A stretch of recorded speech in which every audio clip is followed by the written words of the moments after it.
তো নরোত্তম দাস ঠাকুর আহ, ব্যাপার একটা শ্লোক এখানে বলছে। ব্রহ্মচারী সর্বতীর্থদর্শী পরম ভাগবতোত্তম ছিল নরোত্তম দাস। আর ব্রহ্মচারী ফর হিজ এন্টায়ার লাইফ, তিনি পুরো জীবন ব্রহ্মচারী ছিলেন। আর Narottam Das visited all the places of pilgrimage. তিনি প্রায় সর্বতীর্থ ভ্রমণ করেছেন। He was on the highest platform of devotion achievement. তিনি ভক্তির সব থেকে উচ্চ স্তরে তিনি পৌঁছে গিয়েছিলেন। যে প্রেমা, যে প্রেম অ্যাচিভ করতে পেরেছিলেন, তিনি পেয়েছিলেন। ভক্তি রচনা করে শ্লোকটা লেখা আছে। নরোত্তম দাস ঠাকুর ওয়াজ চম্পকা মঞ্জরি। নরোত্তম দাস ঠাকুর তিনি আসল স্বরূপে, সিদ্ধ স্বরূপে গোলক বৃন্দাবন চম্পক মঞ্জরি। আর Manjari is a personal maid servant of the gopi seated by Shrimati Radharani. মানে মঞ্জরি মানে গোপী, রাধারানী যে বিভিন্ন গোপীশ্র থাকে তাদের বিভিন্ন servant in Krishna Leela, eternally assisting Rupamanjari in her service to Radha and Krishna. তিনি রূপমঞ্জরি মানে রূপ গোস্বামীকে রাধা কৃষ্ণের সেবাতে সবসময় সাহায্য করেন। Champaka Manjari had mercy on the conditioned soul of this earth and appeared as Narottama in the village of Khetu. তো নরোত্তম দাস ঠাকুর তিনি যিনি অ্যাকচুয়ালি চম্পক মঞ্জরি, তিনি বাংলাদেশে একটা সাধারণ গ্রাম যেটার নাম হচ্ছে খেতুরি, সেখানে তিনি আবির্ভাব নিয়েছিলেন। আজ এখনকার দিনে বাংলাদেশের রাজশাহী ডিস্ট্রিক্টে পড়েছে একটা Kheturi. This took this took place on the full moon day of ah, month of Magha. তো মাঘ মাসে পূর্ণিমার দিনে তিনি আবির্ভাব হয়েছেন নরোত্তম দাস ঠাকুর, sometimes around the middle of 15th century of Saka era. তো তো appearing as a son of King Krishnananda Datta and Narayani Devi. তো নরোত্তম দাস ঠাকুর একজন রাজার ছেলে ছিলেন। সেই রাজার নাম কি ছিল? কৃষ্ণানন্দ দত্ত। আর মায়ের নাম ছিল নারায়ণী দেবী। শ্রী নরোত্তম দাস ঠাকুর, শ্রী ঠাকুর মহাশয় showed all the bodily symptoms of a মহাপুরুষ। তিনি একজন মহাপুরুষের যা যা শারীরিক লক্ষণ, সেগুলো সবই তার মধ্যে দেখা যেত। এক্সল্টেড ডিভাইন পার্সন, তিনি একজন দিব্য পুরুষ ছিলেন। The entire village rejoiced in ecstasy as everyone spontaneously chanted the holy name with devotion. তো দেখো, যেমন শিলা প্রভুপাদ যে আবির্ভাব হয়েছিল, তারও যখন আবির্ভাব হয়েছিল তখন অনেক কিছু মহাপুরুষের লক্ষণ ছিল। সেরকম ভাবে নরোত্তম দাস ঠাকুর, এরকম যে কোনো মহাপুরুষের যখন আবির্ভাব হয় ভগবানের পার্শ্বদের, তাদের কিছু কিছু বডিলি সিমটমস থাকে। তারপর বলছে যখন নরোত্তম দাস ঠাকুর হয়েছিল, the entire village rejoiced in ecstasy as everyone spontaneously chanted the holy name with devotion.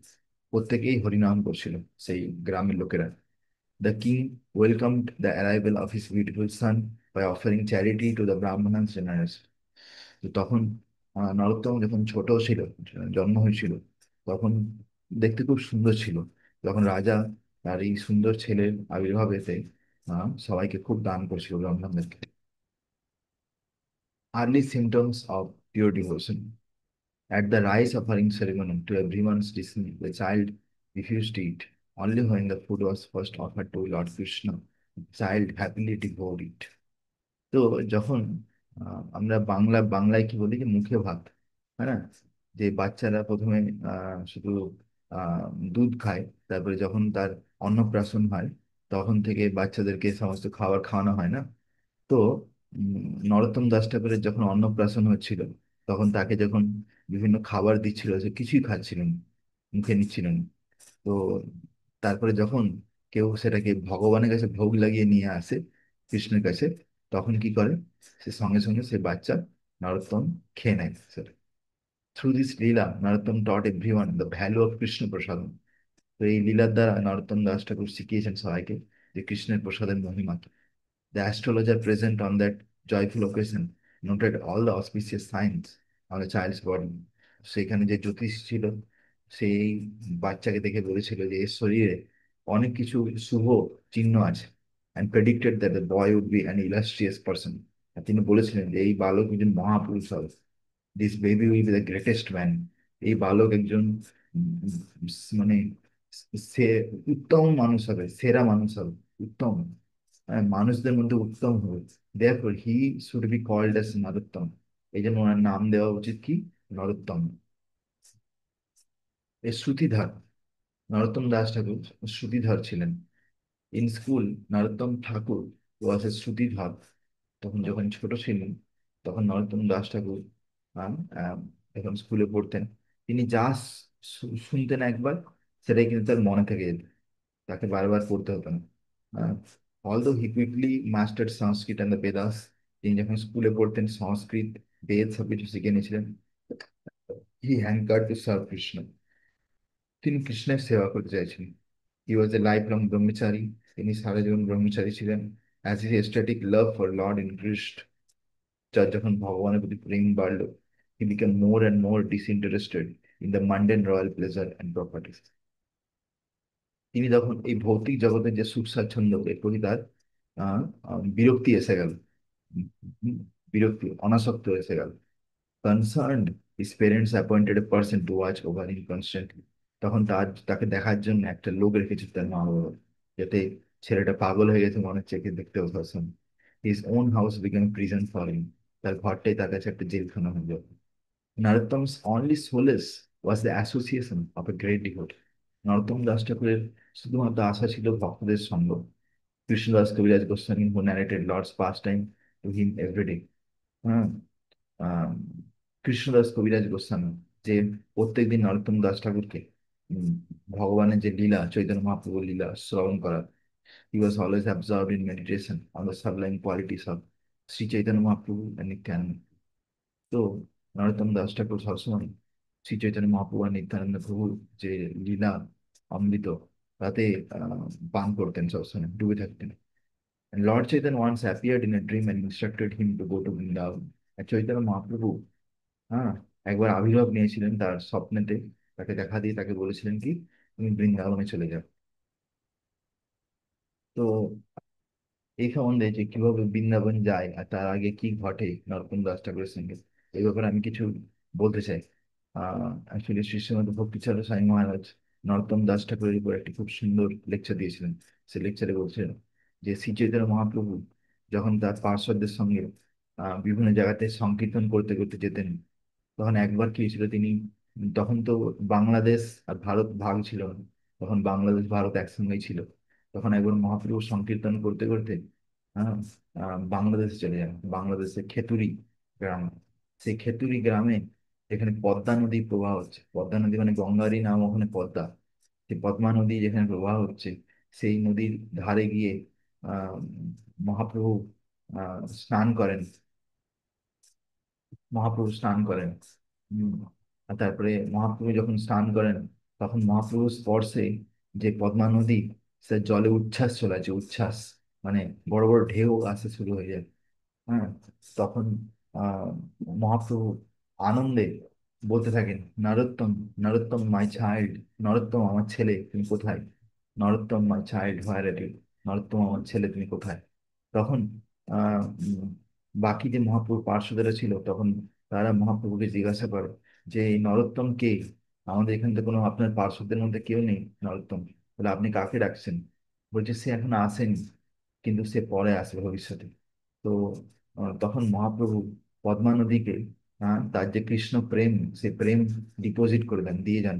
যে তিনি পদ্মা নদীকে বলেন, দেবীকে বলেন যে এই কৃষ্ণ প্রেম তুমি যখন নরোত্তম তোমার কাছে স্নান করতে আসবে, তাকে এই প্রেম তুমি দিয়ে দিও। তখন পদ্মা নদী জিজ্ঞাসা করে মহাপ্রভুকে যে আমি কিভাবে বুঝবো যে কে নরোত্তম। তখন মহাপ্রভু বলেন যে আমি আজকে যখন স্নান করতে এসেছিলাম, আমার স্পর্শে যে তোমার যেরকম উচ্ছ্বাস হচ্ছিল, সেরকমই আনন্দ তুমি পাবে যখন নরোত্তম তোমাকে স্নান করতে আসে। হ্যাঁ, তো এইভাবে পদ্মা নদী বহু বছর ধরে এই যে কৃষ্ণ প্রেম মহাপ্রভু দেওয়া, সে প্রেম রেখে দেয় নিজের কাছে। তারপরে একদিন কি হয়েছে কি, যখন নরোত্তম দাস ঠাকুর ছোটবেলায় যখন একজন সাধারণ বালক মতন ছিলেন, তখন তিনি একদিন গঙ্গাতে স্নান করতে আসেন। গঙ্গাতে স্নান করতে এসে নরোত্তমের আহ গায়ের রং কালো ছিল, কালো রং ছিল, কিন্তু সেখানে যে স্নান করে, সঙ্গে সঙ্গে জলে খুব বড় উচ্ছ্বাস হয়, ঢেউ আসে, যে নরোত্তম তাতে ডুবে যায়। তারপরে কি হয়, পাড়েতে উঠে পড়ে থাকে, তাকে পদ্মা নদী কৃষ্ণ প্রেম দিয়ে দেয়। তারপরে গায়ের রং হয়ে যায় সোনালী রঙের, গোল্ডেন কালার হয়ে যায়। তো তারপরে সে জানি কেমন পাগল পাগল হয়ে যায়, সে কৃষ্ণ কৃষ্ণ করতে থাকে। হ্যাঁ, আর রাধারানীর নাম বলতে থাকে, গৌরাঙ্গ গৌরাঙ্গ বলতে থাকে। তো তখন উম, রাজা আর তার পত্নী তারা খুব চিন্তিত হয়ে যায় যে তাদের ছেলে কতক্ষণ ধরে স্নান করতে গেছে এখন কিনা আসছে না। তো তারপরে তারা লোক পাঠায়, লোক পাঠিয়ে তারা তখন খুঁজে পায় না। তারপর রাজা রানী নিজেই খুঁজতে বেরোয়। তখন দেখে যে একটা ছেলে নদীর ধারে ঘুরছে পাগলের মতন, তার গায়ের রং সোনালী রঙের। তখন বুঝতে পারে এটাই নরোত্তম। তখন তাকে যখন ধরে নিয়ে আসে ঘরে, তখন ভাবে যে একে অনেক কিছু ভূতে ধরেছে বা কিছু একটা হয়েছে। তখন বৈদ্য আনে, ডাক্তার ডাকে, ভূত ছাড়ানোর জন্য অনেক লোক ডাকে, এরকম অনেক কিছু করে। তারপরে বৈদ্য বলে যে আপনার যে ছেলের একটা এমন রোগ হয়েছে, যে রোগটা আমরা সারাতে পারবো না। এই যে রোগটা হচ্ছে এটা দিব্য রোগ, দিব্য রোগ। এই রোগ মানে আপনার ছেলে খুব ভাগ্যবান যে এই ধরনের রোগ হয়েছে। তো ঘরের লোকের অত সব জিনিস বুঝতে পারে না এসব। তারপরে কি করতো, নরোত্তমকে সবসময় বন্ধ করে করে রাখতো যে একটা জায়গাতে, যাতে তো পালিয়ে না, যেখানে শুধু বলতো আমি বৃন্দাবন যাবো বৃন্দাবন যাবো, কিন্তু ঘর থেকে যেতে দিত না, ঘরে থেকে পাহারা দিত। তারপরে একদিন কি হয়, সে আহ হুম, তো সে একদিন উম, হঠাৎ করে ঘর থেকে বেরিয়ে দৌড়াতে শুরু করে। হ্যাঁ, যখন ঘর থেকে বেরিয়ে দৌড়াতে শুরু করে, তো জঙ্গলের পথ ধরে দৌড়ায় নরোত্তম। যে রাজার ছেলে হয়ে সে জঙ্গলের পথ ধরে দৌড়াচ্ছে। তো তখন পায়ে অনেক কাঁটা ফুটে যায়, কখনো কখনো ক্লান্ত হয়ে যেত। তো সেখানে জঙ্গলে ঘুমিয়ে পড়তো। জঙ্গলে যা ফল পেতো সেই খেয়ে নিত, যা জল। এইভাবেই দৌড়ে দৌড়ে নরোত্তম দাস ঠাকুর বৃন্দাবন গিয়েছিল বাংলাদেশ থেকে। ঠিক আছে। তো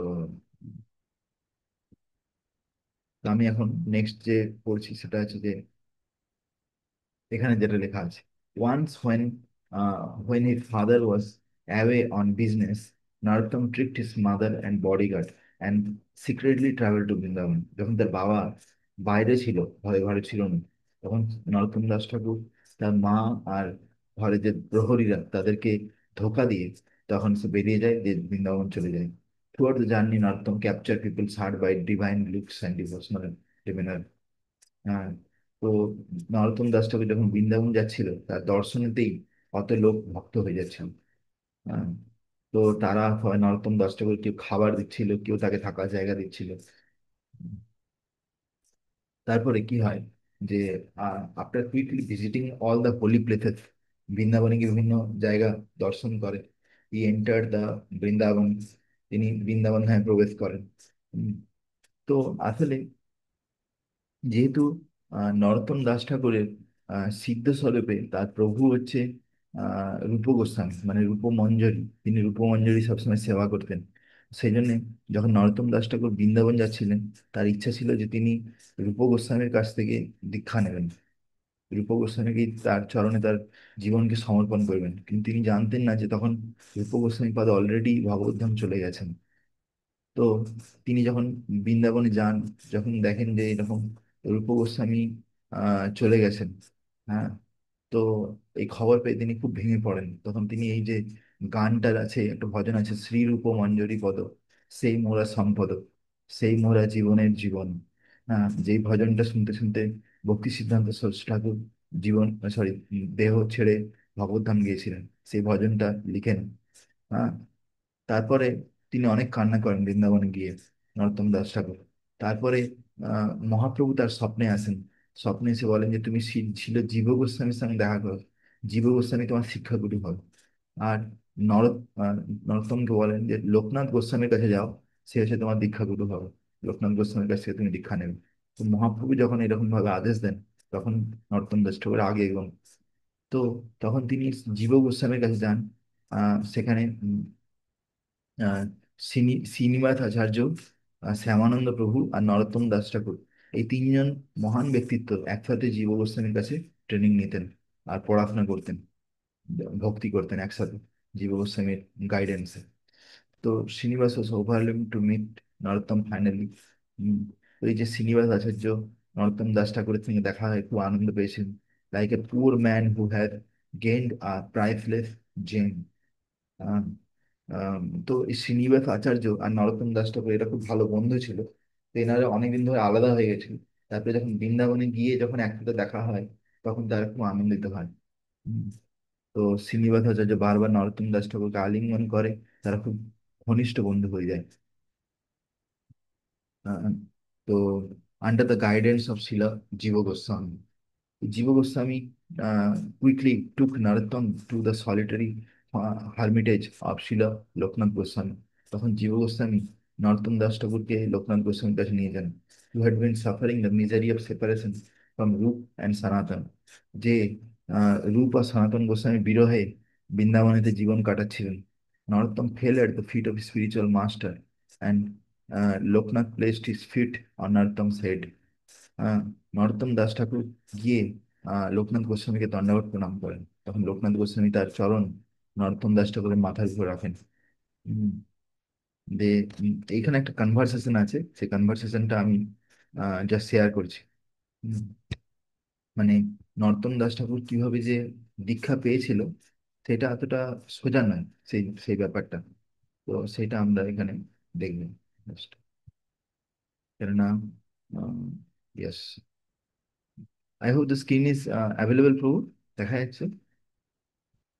हाँ प्रभु जी अभी clear। Okay, okay.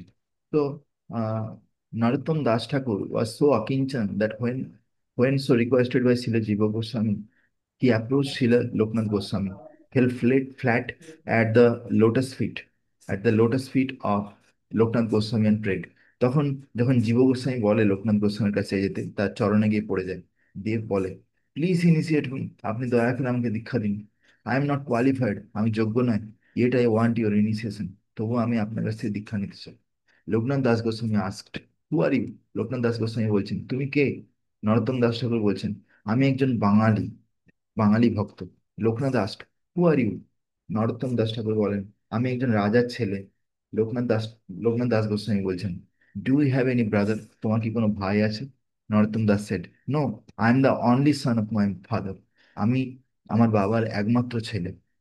হ্যাঁ, Loknath Loknath Das Goswami replied, you are prince. Loknath Das Goswami বলছে, তুমি একজন রাজা। You are very learned and very beautiful, তুমি এত শিক্ষিত, এত সুন্দর দেখতে। You R now a young বয়, তুমি একজন সুন্দর যুবক ছেলে। And you are the only son of your father, তুমি তোর বাবার একমাত্র ছেলে। I will never accept you as my disciple, আমি কখনো তোমাকে আমার শিষ্য হিসেবে নেব না। গো টু সামওয়ান এলস, তুমি অন্য কারো কাছে যাও।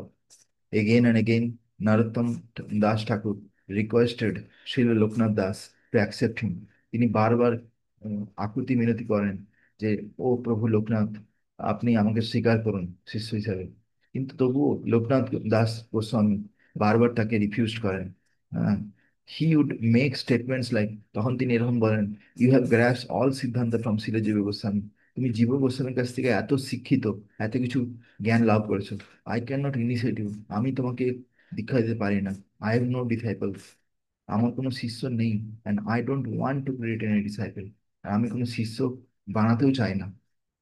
তো এইটা হচ্ছে লোকনাথ গোস্বামীর আহ কি বলবো, বিনম্রতা। মানে তিনি একজন মহাভাগবত লোকনাথ গোস্বামী। হ্যাঁ, যে একজন বৈষ্ণব, তার শক্তি থাকে যে ব্রহ্মাণ্ড তারিতে শক্তি ধরে জানে জানে। লোকনাথ গোস্বামী এরকম শক্তি, অথচ সে বলছে আমি অযোগ্য, আমার শিষ্য গ্রহণ করার জন্য কোনো যোগ্যতা নেই। তো নরোত্তম দাস ঠাকুর দেন ভাউড, তখন নরোত্তম দাস ঠাকুর প্রতিজ্ঞা নেন, I will only be initiated by Lokenath Das Goswami, I will not have any other guru. আমি লোকনাথ দাস গোস্বামীর কাছ থেকেই দীক্ষা নেব, অন্য কারোর কাছ থেকে আমি দীক্ষা নিতে পারিনি। আমি তাকে গুরু হিসেবে মেনে নিয়েছি। Loknath Das Goswami was living and doing bhajan in the forest of Vrindavan. তখন লোকনাথ দাস গোস্বামী বৃন্দাবনের জঙ্গলেতে থাকতেন, যে সেখানে ভজন করতেন। At night with little chance of being seen, রাত্রে তাকে খুব কম দেখা যেত। Narottam Das began to secretly come to the place হয় Lokanath Goswami go to pass stool. যখন লোকনাথ গোস্বামী মাঝরাতে মানে দুটোর সময় উঠে, হ্যাঁ, পায়খানা যেতেন, তারপরে স্নান করতে যেতেন, তখন নরোত্তম দাস ঠাকুর সেখানে লুকিয়ে লুকিয়ে আসতেন। হম, তারপরে তিনি এসে কি করতেন, ওই জায়গায় যেখানে লোকনাথ গোস্বামী শৌচকর্ম করতেন সেখানে পরিষ্কার করে দিতেন নিজে হাতে ঝাড়ু দিয়ে।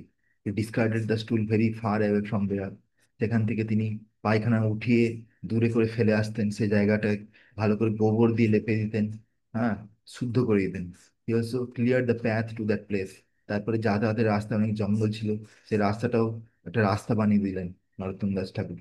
এসব গোপন ভাবে করতেন। He use to hide nearby, সামনে লুকিয়ে যেতেন, and hear the chanting of Lokanath Das Goswami. আর লোকনাথ দাস গোস্বামী যখন নাম জপ করতেন সেটা শ্রবণ করতেন। He listen to how he chanted and what he chanted. তিনি শুনতেন যে তিনি কি জপ করছেন। After some days Shri Lokanath Goswami began to wonder. কিছুদিন পরে লোকনাথ দাস গোস্বামী ভাবতে থাকলেন, হু ইজ দিস thief? কে এই চোর হু কামস ডেইলি, প্রত্যেকদিন আসছে, cleans my place of passing stool and path to that place. আমি যেখানে পায়খানা করি সেই জায়গা পরিষ্কার করে দিচ্ছে, আবার সেই রাস্তাটাও পরিষ্কার করে দিচ্ছে। এই ব্যক্তি কে? One day he decided to investigate. একদিন তিনি ভাবলেন যে আমি লুকিয়ে দেখবো। He use to do the bhajan throughout the night without sleeping. সে সারা রাতে ঘুমাতেন না, ভজন করতেন। So one night he hid in a kunja. তিনি একদিন একটা জঙ্গলের মধ্যে লুকিয়ে গেলেন and watch to see who had coming and cleaning. কে আসছে আর এই জায়গা পরিষ্কার করছে। In the dark of night that very beautiful Prince ছিল নরোত্তম ঠাকুর কাম দেয়ার। তো মাঝরাতে সেই সুন্দর রাজপুত্র নরোত্তম দাস ঠাকুর আসতেন, এসে সেই জায়গা পরিষ্কার করে দিতেন। He was just about to clean the area when Loknath Goswami appeared and caught hold his hand, asking, "Who are you?" তো তিনি সেদিনও সে জায়গায় পরিষ্কার করতে যাচ্ছিলেন। তখন লোকনাথ দাস গোস্বামী জিজ্ঞাসা করলেন যে তুমি কে? নরোত্তম ঠাকুর was fearful and began to weep bitterly. নরোত্তম দাস ঠাকুর খুব ভয় পেয়ে গেছেন, তিনি কাঁদছিলেন আর জোরে জোরে শ্বাস নিচ্ছিলেন। Who are you tell me, Lokanath Das asked. Lokanath Das Goswami জিজ্ঞেস করলেন, বলো তুমি কে? The prince replied, I am Dukhi Narottam. আমি দুঃখী নরোত্তম। আমার জীবনে কোনো সুখ নেই। I am worthless and useless person. আমি একটা বেকার লোক। But I am recipient of mercy of Shrila Jiva Goswami. কিন্তু জীব গোস্বামী আমাকে কৃপা করেছে।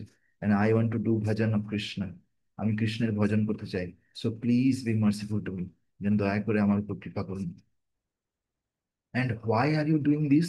আসিয়া লোকনাথ গোস্বামী। লোকনাথ গোস্বামী জিজ্ঞাসা করছেন, তুমি এরকম কেন করছো? You have not accepted me as your disciple. I thought that somehow I must please you. তখন নরোত্তম দাস ঠাকুর বলছেন যে আপনি আমাকে শিষ্য হিসেবে স্বীকার করেননি, সেই জন্য আমি চাইছি কোনো না কোনো ভাবে আপনাকে খুশি করতে। Being a prince, I am doing this manual service for you so that you shall be pleased with me and I might receive your mercy.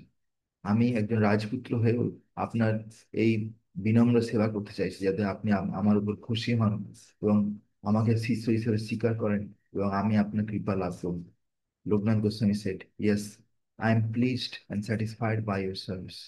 Loknath Goswami বললেন, হ্যাঁ, আমি তোমার সেবাতে অনেক খুশি। I had made up my mind to accept any disciple, but I see that you are a qualified person. তো বলছে আমি ভেবেছিলাম যে আমি কোনো শিষ্য স্বীকার করবো না, কিন্তু আমি দেখছি তুমি যোগ্য ব্যক্তি। So I will accept you as my only disciple. সেজন্য আমি শুধুমাত্র একজনকেই দীক্ষা দেবো, সে হচ্ছে তুমি। ঠিক আছে?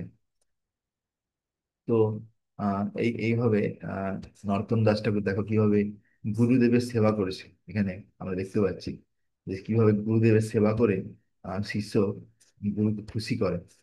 এইখান থেকে আমাদের জন্য শিক্ষা আমরা পাচ্ছি যে কিভাবে আমাদের গুরুদেবের সেবা করা উচিত, যাতে গুরুদেব আমাদের প্রতি খুশি হয়, যাতে কৃষ্ণ যে কৃপা গুরুদেবের মাধ্যমে আমরা পেতে পারি।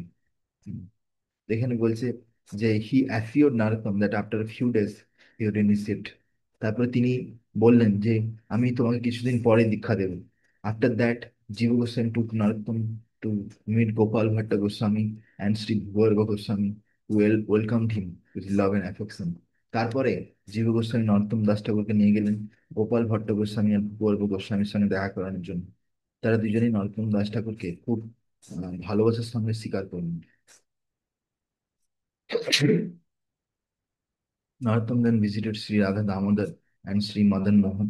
তখন নরোত্তম দাস ঠাকুর সেখানে রাধা দামোদর মন্দির, রাধা মদন মোহন মন্দির গেলেন। and overwhelmed with love at the sight of the deities. আর ভগবানকে দেখে তিনি প্রেমে উন্মত্ত হয়ে গেলেন। Upon seeing the tomb of Sri Rupa Goswami and Sanatan Goswami, tears streamed down his face as he rolled on the ground. তারপরে যখন তিনি দেখলেন যে রূপ গোস্বামী আর সনাতন গোস্বামীর সমাধি, তখন তার চোখ থেকে যেন আহ নদীর মতন অশ্রুধারা প্রবাহ হচ্ছিল। আর তিনি মাটিতে গড়াগড়ি খাচ্ছেন ধুলোতে। মানে রূপ গোস্বামী আর সনাতন গোস্বামীর বিরহে তার এই অবস্থা। হ্যাঁ। তারপরে তিনি সেই যে এই যে ভজনটা লিখেছিলেন যে যে আনিল প্রেম ধন করুণা প্রচুর, হেন প্রভু কোথা গেলা আচার্য ঠাকুর, কাহা মোরা স্বরূপ রূপ কাহা সনাতন, হ্যাঁ, কাহা দাস রঘুনাথ পতিত পাবন। তো উইথ গ্রেট অ্যাফেকশন ছিল জীব গোস্বামী প্যাসিফাইড নরোত্তম। নরোত্তম দাস ঠাকুরকে জীব গোস্বামী অনেক আদরের সঙ্গে শান্ত করলো, ব্রট ইম টু হিস কটেজ। তারপরে তাকে তার আশ্রমে নিয়ে এলেন। There he put Narottam into the hands of his dear Srinivas. তখন সেখানে নরোত্তম দাস ঠাকুরকে শ্রীনিবাস আচার্যের কাছে নিয়ে এলেন। At Srinivas homes they spent the entire night discussing topics related to Krishna. তো শ্রীনিবাস আচার্যের সঙ্গে নরোত্তম দাস ঠাকুরের খুব ভালো বন্ধুত্ব ছিল। আর দুজনেই জীব গোস্বামীর শিক্ষা শিষ্য ছিল। শিক্ষা শিষ্য মানে জীব গোস্বামী তাদের শিক্ষা গুরু ছিলেন। তো তো শ্রীনিবাস আচার্য আর নরোত্তম দাস ঠাকুর যখন বৃন্দাবনে একটা ঘরে থাকতেন, সেখানে তারা সারা রাতি ঘুমাতেন না, সারা রাতি ধরে কৃষ্ণ কথা বলতেন। After visiting Radha and Shyamakundas, Srinivas took Narottam to meet Shri Raghunath Das Goswami. তারপরে রাধাকুণ্ড শ্যামকুণ্ড দর্শন করানোর পরে শ্রীনিবাস নরোত্তম দাস ঠাকুরকে নিয়ে রঘুনাথ দাস গোস্বামীর কাছে নিয়ে গেলেন, who are suffering the separation from the lord and his devotees. তো রঘুনাথ দাস গোস্বামী সেখানে হ্যাঁ কৃষ্ণের বিরহে, কৃষ্ণ ভক্তের বিরহে জীবন কাটাচ্ছিলেন। However, upon seeing Narottam, he showered him with his mercy. কিন্তু নরোত্তম দাস ঠাকুরকে দেখে তিনি তার কৃপা প্রদান করলেন। Srinivas and Narottam finished their travels to all the sacred spots, then reported back to Srijivam. Srinivas আচার্য আর নরোত্তম দাস ঠাকুর তাদের সমস্ত তীর্থ ভ্রমণ করে তারপরে জীব গোস্বামীকে এসে বললেন যে আমাদের এই সমস্ত তীর্থস্থান ভ্রমণ হয়ে গেছে। Srila Jiva Goswami, initiation by Loknath Goswami. Srila Jiva Goswami happily began educating Narottam. তো জীব গোস্বামী নরোত্তম দাস ঠাকুরকে শিক্ষা দিচ্ছিলেন। তো আমরা এই জিনিসটা আগেও দেখেছি, এখনো দেখছি, যে আমাদের এই গৌড়ীয় বৈষ্ণব সম্প্রদায়ে আমাদের দীক্ষাগুরু একজন হন, কিন্তু শিক্ষাগুরু অনেকজন হতে পারেন। ঠিক আছে, আমাদেরকে একজন যে কোনো হয়তো শিলা প্রভুপাদের শিষ্য বা তার শিষ্যের শিষ্য দীক্ষা দেন, তার কাছ থেকেও আমরা শিক্ষা গ্রহণ করি। আর এর সাথে সাথে আমাদের আরো অনেক শিক্ষাগুরু থাকে।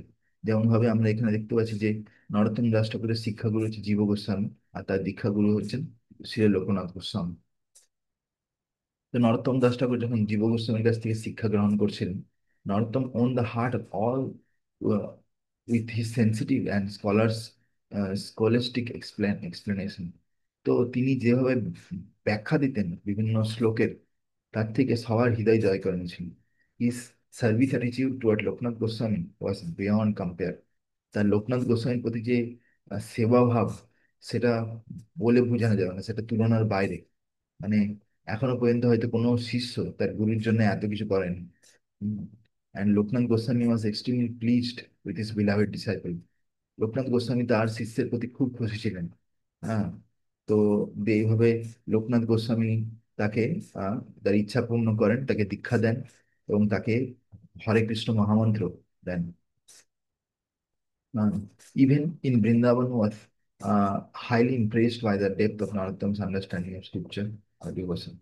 তো বৃন্দাবনে প্রত্যেক যে বৈষ্ণব নরোত্তম দাস ঠাকুরের শাস্ত্রের জ্ঞান দেখে, ভক্তি দেখে সবাই অবাক হয়ে যেত। জাস্ট এভরিওয়ানস প্লেজার, তখন সবাই সবার মধ্যে ছিল জীব গোস্বামী কনফেসড আপন নরোত্তম দ্য টাইটেল শ্রী ঠাকুর মহাশয়। তখন জীব গোস্বামী তাকে একটা উপাধি দেন যে আজ থেকে তোমার নাম হবে Shri Thakur Mahashay. All the mahantas are overjoyed. সমস্ত যারা মহান্ত ছিল সেখানে, তারা সবাই আনন্দে হরি হরি বল বলতে থাকলো, হরি হরি বল।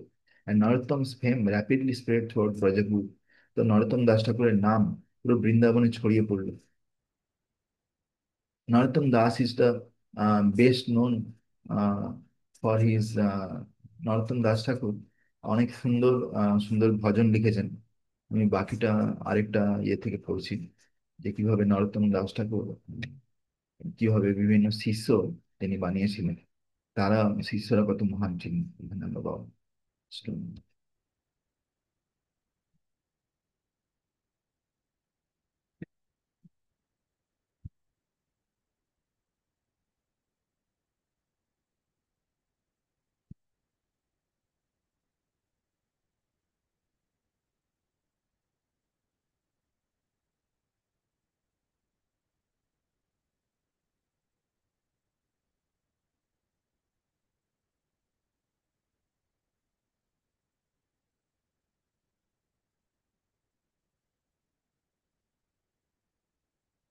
তো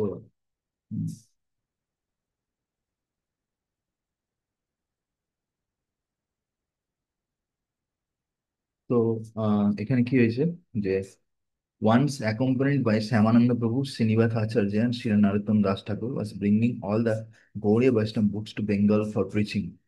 হ্যাঁ, তো কি হয়েছিল যখন আহ, জীব গোস্বামী নরোত্তম দাস ঠাকুরকে যে বিভিন্ন যে আচার্যরা আমাদের যে প্রিভিয়াস আচার্যরা যেমন গোস্বামীরা তার যে সমস্ত বই লিখেছে বা কৃষ্ণদাস কবিরাজ গোস্বামী, হ্যাঁ, এই সমস্ত বইগুলো একটা বড় ট্রাঙ্কে করে একটা গরুর গাড়িতে করে নরোত্তম দাস ঠাকুর, শ্রীনিবাস আচার্য, শ্যামানন্দ প্রভু নিয়ে আসছিলেন।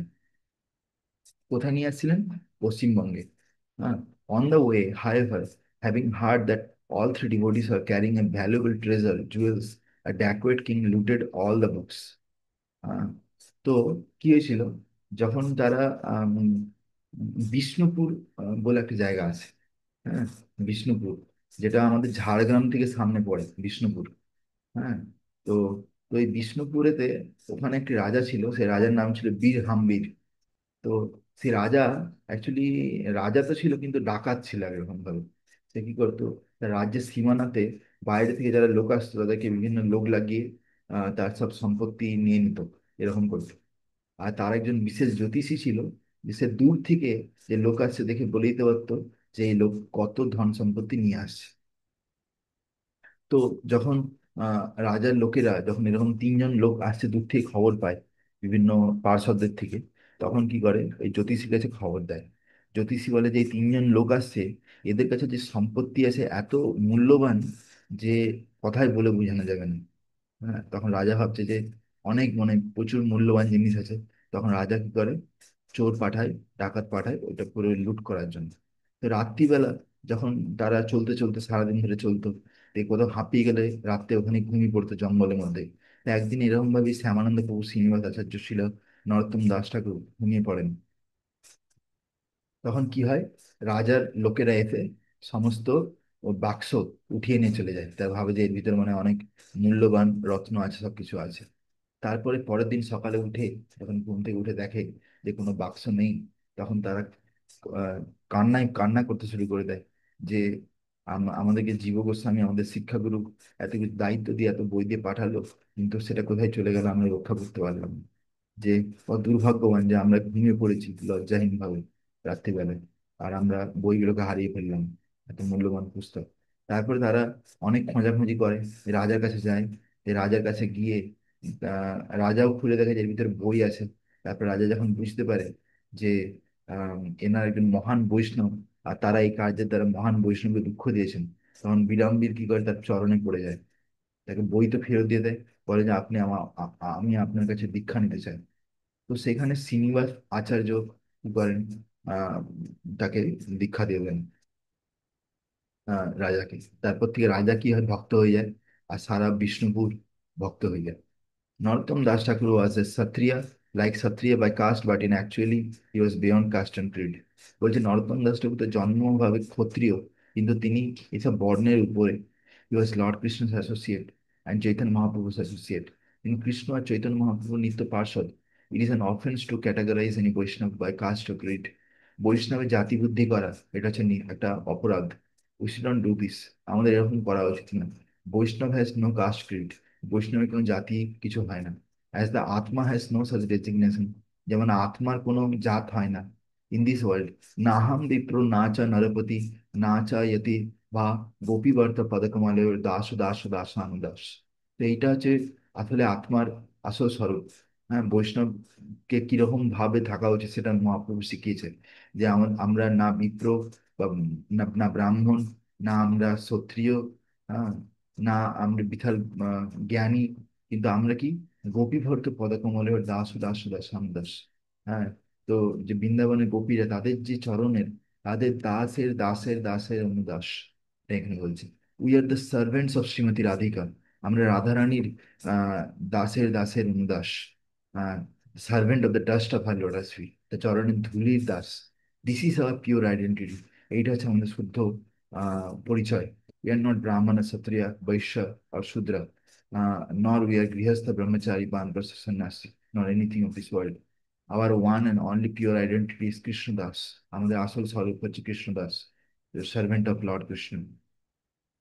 Narottam Das Thakur was associate of Krishna নরোত্তম দাস ঠাকুর একজন কৃষ্ণের পার্ষদ ছিলেন। He came to serve Chaitanya Mahaprabhu by bringing all the people worldful towards him. তিনি এই জড় জগতে এসে প্রচার করতে এসেছিলেন। This being so many Brahmin families became his disciple, and that cause disturbance in other Brahmin sectors. তো যখন অনেক ব্রাহ্মণের লোকেরা তার শিষ্য হয়ে যাচ্ছিল, তখন ব্রাহ্মণদের সমাজে একটা সমস্যা আসতে থাকে। তো এই ব্যাপারে একটা ঘটনা আছে, যেটা আমি শ্রী শ্রীমদ ভক্তিচারু স্বামী মহারাজের লেকচার থেকে শুনেছি। যে একবার কি হয়েছে, নরোত্তম দাস ঠাকুর আর উম, নরোত্তম দাস ঠাকুর আর শ্রীনিবাস আচার্য, তারা হেঁটে হেঁটে যাচ্ছে বাংলাদেশেরই একটা জায়গাতে।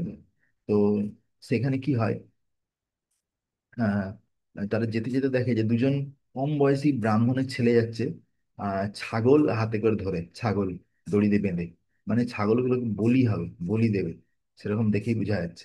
তো তখন কি হয়, নরোত্তম দাস ঠাকুর আর শ্যামানন্দ প্রভু, তারা তো, সরি, শ্রীনিবাস আচার্য, তারা তো চায় না যে এরকম ভাবে কারো বলি হোক একটা প্রাণীর। তারা কি করে ভাবে যে এই ব্রাহ্মণ ছেলেগুলোকে যদি ভক্ত বানানো যায় কত ভালো হবে। তখন তারা দুজন আগে চলে যায়, ছেলেগুলোর আগে গিয়ে হাঁটতে থাকে। যে তারা নিজেদের মধ্যে আলোচনা করে যে কিভাবে একটা মানুষ যখন পশু বলি করে, তখন তার ফল কি হয়। যে কিভাবে আহ সেই যে পশুটা কে বলি করছে, তারপরে পরের জন্য পশুটা আবার মানুষ হবে, যে সে কি করবে, সেই মানুষটা পশু হয়ে জন্মে তাকে মারবে। এরকম একটা ভয়ানক পরিণাম হয় তার। এইরকম ভাবে তারা এমন ভাবে কথা বলতে থাকে যে কিভাবে নরকে গিয়ে শাস্তি পাবে সবকিছু। সেই শুনে তখন সেই ব্রাহ্মণের ছেলেরা সেই ছাগলগুলোকে ছেড়ে দেয়। ছেড়ে দিয়ে নরোত্তম দাস ঠাকুরের চরণে গিয়ে পড়ে যায়, বলে যে প্রভু, আমরা জানি না যে আমাদের জীবন লক্ষ্য কি, আপনি দয়া করে আমাদেরকে স্বীকার করুন শিষ্য হিসাবে। তখন নরোত্তম দাস ঠাকুর তাদেরকে স্বীকার করে নেয়, তাদেরকে খুব সুন্দর ট্রেনিং দেয়, দীক্ষা দিয়ে দেন। হ্যাঁ। তো তারপরে যখন সেই ব্রাহ্মণের ঘরের লোকেরা দেখে যে আমাদের ছেলেরা আসছে না, তখন তারা খুঁজতে বেরোয়। তো দেখে গিয়ে যে একজন নরোত্তম দাস বলে, যে অ্যাকচুয়ালি ব্রাহ্মণ নয়, ক্ষত্রিয়, সে কি করেছে, আমাদের ব্রাহ্মণের ছেলেকে দীক্ষা দিয়ে দিছে। তো তখনকার দিনে আহ লোক মনে করতো যে একজন দীক্ষা দিতে গেলে ব্রাহ্মণকে ব্রাহ্মণই দীক্ষা দিতে পারে, ব্রাহ্মণের নিচে যারা আছে তারা কেউ ব্রাহ্মণকে দীক্ষা দিতে পারে না। তো এটা একটা জাতি ব্রাহ্মণ সিস্টেম তখন চলতো। তো সেই জন্য তখন বলে যে দেখো কলিযুগ কি এসে গেছে, যে আজকাল শূদ্রও ব্রাহ্মণকে দীক্ষা দিচ্ছে, এরকম অবস্থা হয়ে গেছে।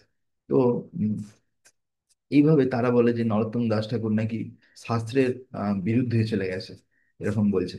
হ্যাঁ। তো উম, এইভাবে তারপরে তখন তারা কি করে, ঠিক করে যে রাজার কাছে যাব। So one day they challenged him to debate these points. On the day before the appointed debate, Sri Ramachandra Puri and all Narottam Das Thakur's other very learned disciples went to the local marketplace posing as shopkeepers. প্রথমে কি হয়েছে, প্রথমে ব্রাহ্মণেরা কিছু ব্রাহ্মণকে ধরে, পণ্ডিত ব্রাহ্মণদেরকে ধরে, যারা গুরু হওয়ার যোগ্য বা গুরু বা শাস্ত্রে অনেক জ্ঞান আছে, তাদেরকে বলে যে আপনারা যান, নরোত্তম দাস ঠাকুরকে হারিয়ে দিয়ে আসুন, দিয়ে আমাদের ছেলেকে ফেরত নিয়ে আসুন। আবার তারা যখন নরোত্তম দাস ঠাকুরের কাছে যায়, নরোত্তম দাস ঠাকুরের সঙ্গে কথা বলে, তারা উল্টে এত ইমপ্রেস হয়ে যায় যে তারা নরোত্তম দাস ঠাকুরের কাছে দীক্ষা নিল, যে নরোত্তম দাস ঠাকুরের শিষ্য হয়ে যায়। তো ছেলেকে বাপস না তো দূরের কথা। তখন যখন এই ব্রাহ্মণ বুঝতে পারে, ব্রাহ্মণেরা, যে এইরকম আমরা যাদেরকে পাঠিয়েছিলাম তারাই উল্টে নরোত্তম দাস ঠাকুর কাছে আহ দীক্ষা নিয়ে নিয়েছে, শিষ্য হয়ে গেছে। তখন ভাবে যে না, আমাদেরকে তাহলে রাজার কাছে যেতে হবে। এই রাজার কাছে যান, এই রাজাকে গিয়ে বলে যে এরকম এরকম চলছে, আপনি দয়া করে কৃপা করুন, আর এই যে ভণ্ড গুরু আছে, এনাকে, এনার থেকে আমার ছেলেদেরকে বাঁচিয়ে দিন। তো রাজা কি করে, বড় সেনা সামন্ত নিয়ে, তারপরে ব্রাহ্মণদেরকে নিয়ে চলতে থাকে নরোত্তম দাস ঠাকুর যেখানে আছে সেখানে। তখন যখন এরকম খবর পায় যে নরোত্তম দাস ঠাকুরের শিষ্যরা, যে রাজা আসছে, এরা আসছে নরোত্তম দাস ঠাকুরকে ডিস্টার্ব করতে, তখন তারা কি করে, রাস্তাতে বিভিন্ন পানের দোকান, চালের দোকান, তারপরে মাটির পাত্রের দোকান বানিয়ে নেয়। কেন, জানে যে রাস্তায় আস্তে আস্তে দেখে চাল কিনতে হবে, মাটির পাত্র কিনতে হবে, রান্না করবে, দিয়ে খাবে। তারপরে পান, তখনকার দিনে লোকেরা পান খেত। তো এইসব জিনিস নিয়ে তারা কি করে, দোকান পেতে নেয়। হ্যাঁ। তো তখন সেই দোকানেতে যখন ওরা কিনতে আসে, সেই দোকানেতে দেখা যায় লোকেরা তো সংস্কৃত কথা বলছে, যেহেতু তারা নরোত্তম দাস ঠাকুরের শিষ্য। দিয়ে ব্রাহ্মণেরা তাদের সঙ্গে তর্ক বিতর্ক করে সবাই হেরে যায়। হ্যাঁ, তখন বলে যে আমরা কি একটা অদ্ভুত গ্রামেতে এসেছি, যে এখানে সব প্রত্যেকটা দোকানদারও সংস্কৃত কথা বলছে, আর এরাও হচ্ছে যে এত বড় বড় পণ্ডিত। হ্যাঁ, আর এরা দেখে যখন জিজ্ঞেস করেছে যে এদের গুরুকে, বলছে নরোত্তম দাস ঠাকুর। তো when the opposing party of the Brahmanas came into town, they wore big big turbans. দিকে রাজার যে ব্রাহ্মণরা ছিল তার বড় বড় পাগড়ি পরেছিল। দেয়ার টাইটেলস লাইক শাস্ত্রী, মহাশাস্ত্রী, সপ্ত আচার্য, পঞ্চ আচার্য, পঞ্চমী অ্যান্ড নায়া পঞ্চমী।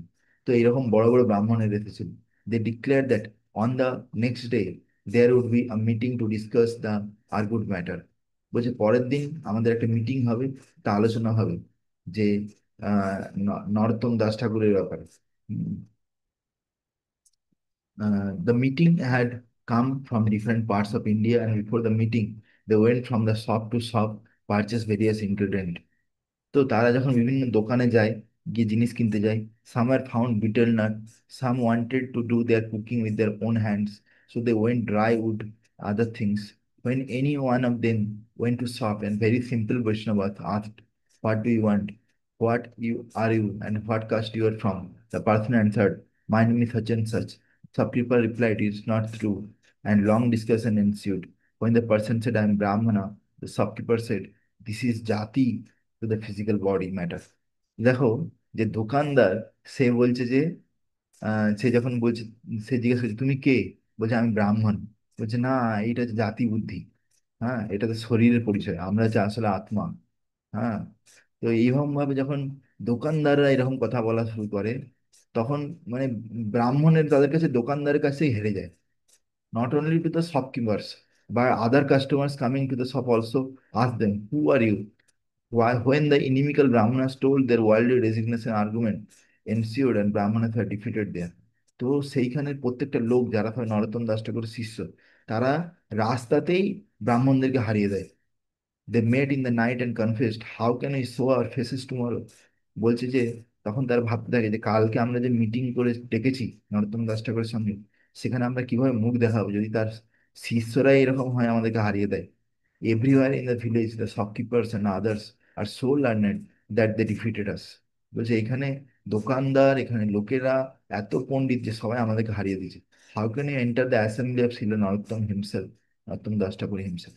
নরোত্তম দাস ঠাকুরের সভায় আমরা কিভাবে যাব? They all fled from there during night. তারা রাত্রে সেখান থেকে পালিয়ে যায়। ঠিক আছে।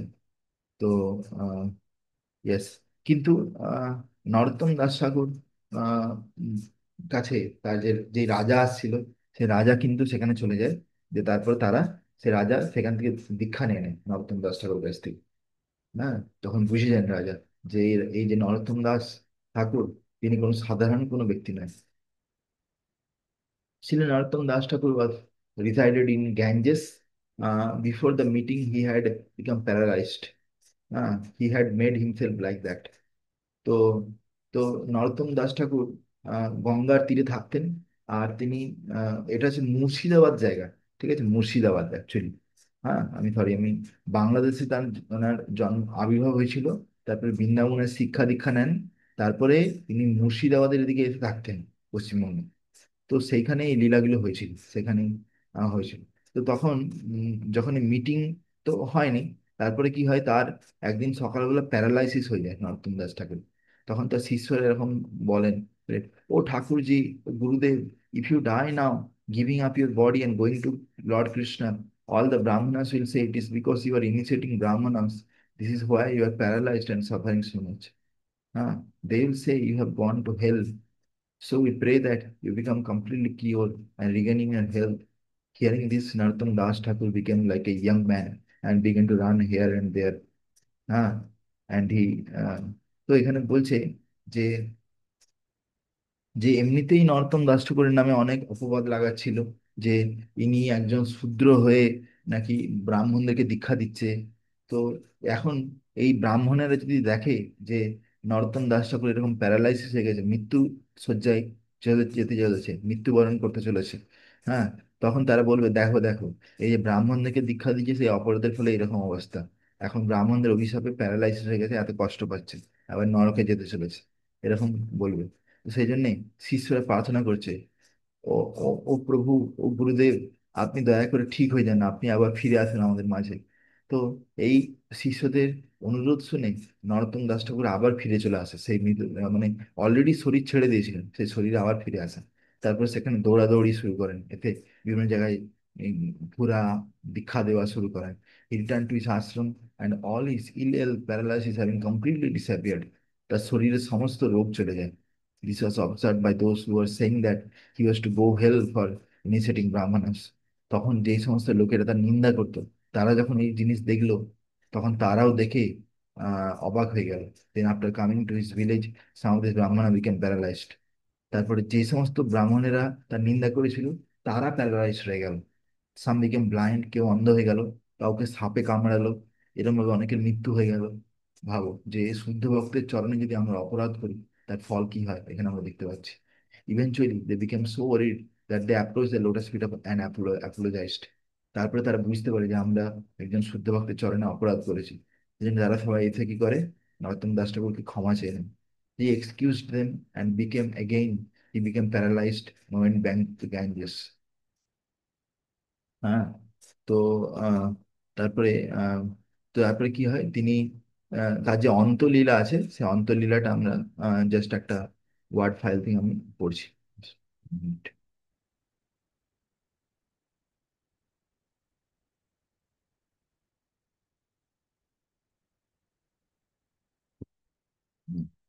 disappearance of disappearance pastime of Narottam Das Thakur.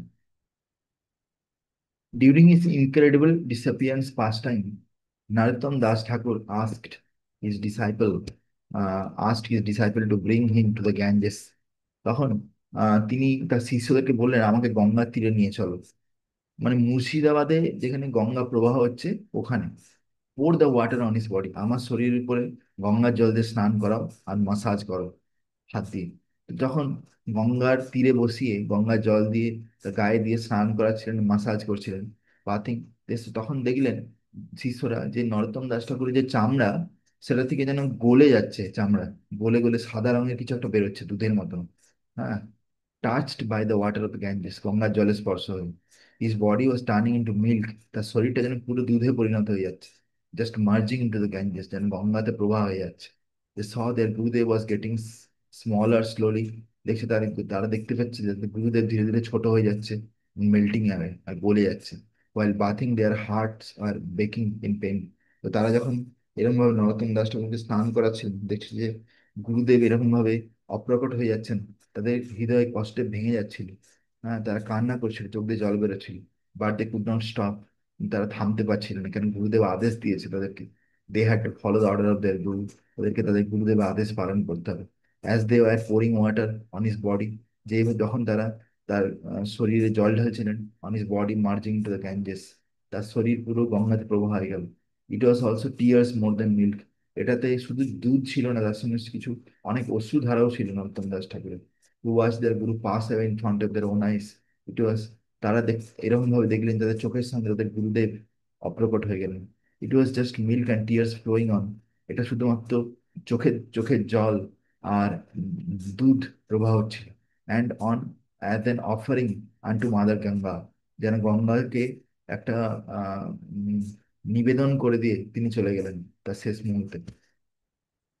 The disciple took that milk mix with tears.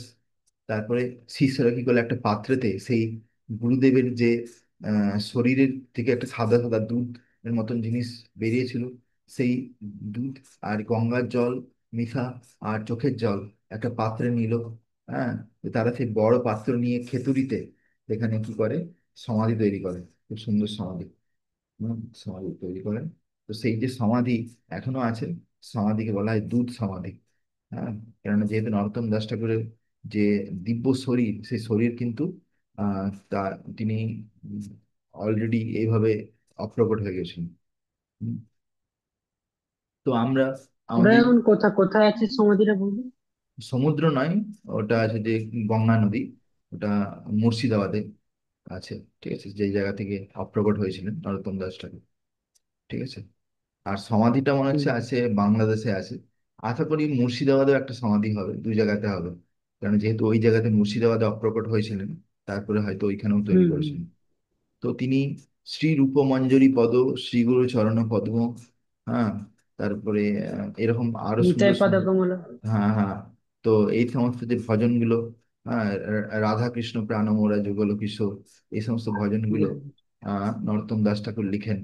হ্যাঁ, তো উম, তো আমরা খুবই ভাগ্যবান যে এই নরোত্তম দাস ঠাকুরের উপরে আমরা আলোচনা করতে পেরেছি। কালকে নরোত্তম দাস ঠাকুরের তিরোভাব তিথি।